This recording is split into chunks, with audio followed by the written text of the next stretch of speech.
Hello and welcome to Before Our Friends Die. You're joined still by Mika Van and Trey Ventor Griffiths. He is our latest guest, and if you were here last week, you'd know all about his research on Windrush through 3 generations and much more about Northampton as a locality. It's fascinating, I loved it, and I recommend you check it out during this Black History Month. One of the things we of course do on the network is we get to know all of our guests, and that means asking them our 7 signature questions. If you're a fan of the network, you know the first one is, who is the richest person in your phone book, Trey? Richest person? Yep. I don't know. You don't have to tell us Depends. who they are, but you can tell us what they do, possibly. Or it depends what you mean by rich. Yeah, I was going to ask that. Do you have a definition of what you mean by rich? No. So some people have told us about they've got like billionaire connections in Dubai. Other people have told us about a friend or family member who they believe is rich in soul and spirit. Probably my grandparents then, effectively. In what you're saying about richness in soul and spirit. Both sides of my family. Incredibly giving people, but then I think that's quite that's very Caribbean as well. A very giving culture, I think. So I think probably I'll answer that with my grandparents, both pairs of grandparents. Brilliant. Who has the most potential that you know? Who has the most potential? Probably my brother, I think.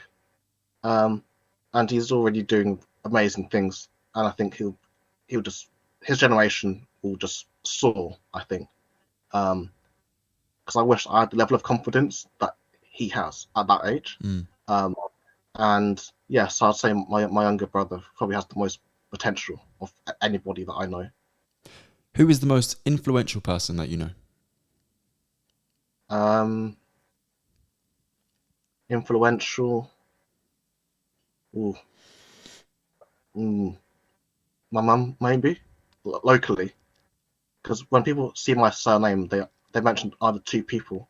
It's either my mum, because of the work she did in the community. She did a lot of community work going back 20 years, and more, or my cousin as well, who's also quite well known in Northampton. So I'll actually say my mum. Nice. Yeah. I love how family focused you are as well. That's definitely coming out through the answers. Yeah. I want you to fill in the gap for me now. So you're at your best when you are fill in the blank. Busy. Yeah. You like staying busy? I'm my best when I'm busy and just doing things. Yeah. Nice. One thing you never regret doing?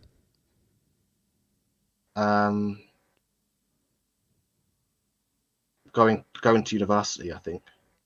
University is not for everyone, but I think I needed it. I needed that to get to where I am now, I think. Did you go at 18 or did you go as a mature student? Or I went when I was 20. And what was the sort of moment where you thought, yeah, okay, I want to go to university? When I found that college wasn't enough for me. It didn't give me the encouragement to pursue academically, but university did. So I think I found that university was where I needed to be.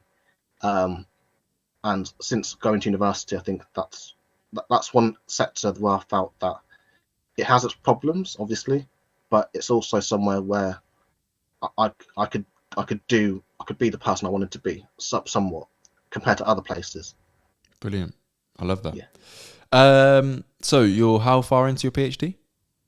So yeah, I just finished the first year, starting the second now. And it's 3 years. Okay. So where do you see yourself in 5 years?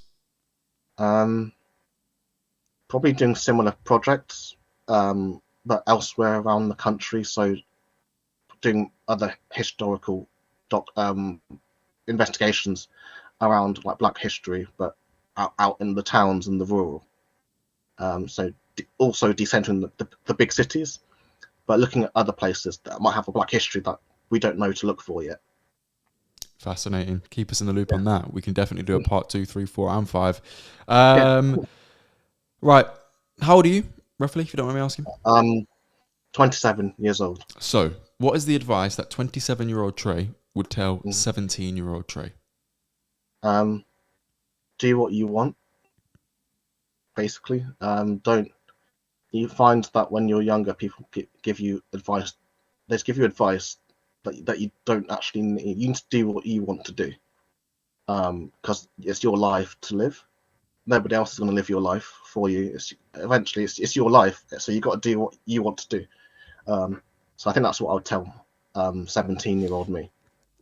And there we have it. That has been Before Our Friends Die on the akhi&saltfish Digital Network. This has been part 2 with Trey Ventor Griffiths, and I found that really fascinating. But part 1, where we talk about his research into the black history in Northamptonshire, focusing all the way back to, we even touched on 1919, if you remember when that was. Make sure you check it out. It's a fantastic episode, all in the archive. So the final thing I have to say to you is, please don't forget to follow Trey at Trey Ventor on all social media, as well as at Before Our Friends Die Pod on Instagram, at akhi&saltfish on Twitter, and also TikTok and all those amazing things. If you've got any questions or comments for us, please do email akhi&saltfish@gmail.com. And finally, leave us a 5-star rating and review, and share this with a friend because it really helps us grow. Thank you so much. Take care and goodbye.